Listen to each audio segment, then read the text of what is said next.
Welcome back to PC Error Detective, and in today's video, I'll show you how to remove background in Adobe Illustrator, step by step, in the simplest way possible.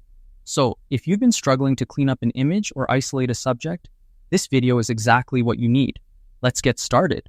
First, open Adobe Illustrator and bring your image into the workspace.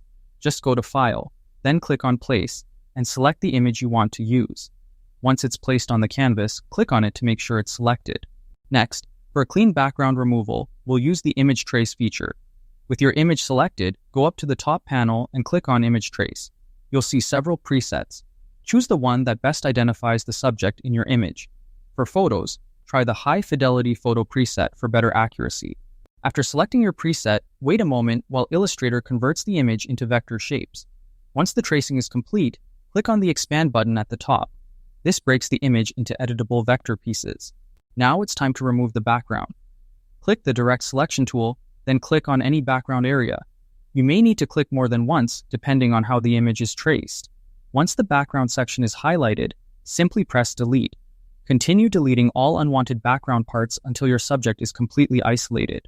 If you want to tidy up any leftover shapes, just zoom in and remove them using the same Direct Selection tool. Take your time and make sure everything looks clean and smooth. When you're finished, go ahead and save your work. You can export your logo, icon, or subject as a transparent PNG by going to File, Export, and choosing Export As. Make sure the transparency box is checked. And that's how you remove background in Adobe Illustrator easily and effectively. If you found this guide helpful, don't forget to check out more tutorials here on PC Error Detective. Thanks for watching.